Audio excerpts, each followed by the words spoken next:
Hello, History of Sexuality students. This is Professor Bowen here with some comments on our Week 5 discussions. We had a really interesting dialogue last week about courtly love and particularly the question of heterosexuality in medieval romance. And there were a lot of questions that came out of our discussion, and I just wanted to take a little bit of time to address these with some further additional information. So one of the things that we were wondering about quite a lot was the relationship between sexual desire and romantic love. To what extent do love and lust overlap? Is one a subset of the other? Can they exist apart from each other? Some of our questions had to do with the medieval period here and specifically with the phenomenon of courtly love, but others had to do with the modern period, and I want to see if I can talk about these separately. So let me start with the past. Was lust a necessary precondition for courtly love in the medieval period? Here I think the answer has to be an unequivocal yes. The reason I say this is that because for every troubadour song that dealt with the subject of true love, there were dozens more that took up the subject of false love. By false love, what these singers meant was amorous interest that was driven only by lust, which was read as selfish and sinful, and which was seen to lead to all kinds of infidelities and betrayals. This is an incredibly common theme in these lyrics. If we look at breakup songs that fixate on false love, we can see that some of the ways that these troubadours internalized the church's new views on sexual desire as a sinful thing. One example of this is the song Hablo Pascor, which was written by a gentleman named Sir Camon. It's a song that denounces men and women who only pursue their own self-satisfaction with as many partners as possible. You can see the text from one of the verses of the song on the screen here, which talks all about false love.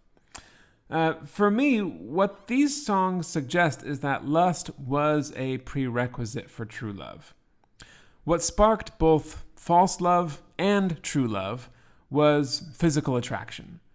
The difference was that true love moderated and purified and spiritualized lust, making it into something that was holy, that was other-directed, and that was entirely selfless. Okay, now what about today? If the love-lust dualism of the medieval period consists of love breaking with sexuality while embracing it, do we have something similar today, or something different? To be honest, I'm not entirely sure about this. Much of the contemporary social science research on this subject suggests that sexual desire and emotional affection are separate things, and that having one of these does not necessarily mean having the other. For example, some individuals report relationships that are sexually and physically satisfying, but not at all emotionally satisfying. So from this, it does appear that one can fall in love without experiencing sexual desire, and vice versa. Moreover, this can happen with partners of either gender, regardless of one's sexual orientation. That is to say, desires can contradict sexual orientation. Love and desire don't always go in the same direction. If you want to read more about this, I've included a link to an interesting article on the subject right here on the slide. Another thing that came up a couple of times in our discussion was the relationship between courtly love and homoeroticism. Some of us theorize that if courtly love operated under a rubric of erotic sameness, one in which beauty standards were unisexual, then it must have been possible for people of the same sex to develop feelings of true love for one another. But others suggested that courtly love was homophobic and would not allow for anything other than relationships between men and women. These are really fascinating insights. In responding to them, I guess I would first caution that there is really no such thing as the medieval attitude toward sexuality. Even though the relationship between the knight and the lady is the thing that all medieval romances revolve around, this does not necessarily mean that these stories enshrined heteronormative values. Some scholars, most notably Richard Zykowitz, author of Homoeroticism and Chivalry, Discourses of Male Same-Sex Desire in the 14th Century, look at things from a queer theory perspective, and they find that same-sex bonding is in fact a key feature of courtly romances. Men of the knightly class, Zykowitz notes in his book, would have been accustomed to being bathed and dressed by novice knights and male servants, and the friendships that grew out of these relationships between counselor and counseled sometimes appear to have been quite erotic in nature.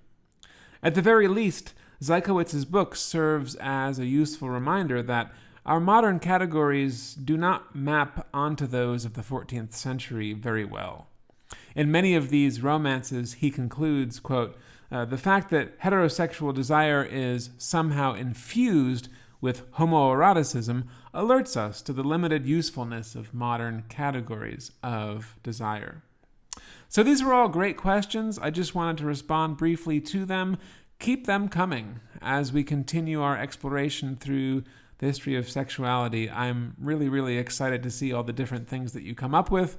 I want to know what makes you curious about this broader field of research, and I'll do my best to find answers for you whenever I can. All right, so that's all I've got to say for right now. Hope you enjoyed this video. Thank you for watching, and I'm looking forward to our discussions as we head into week 6. Bye-bye.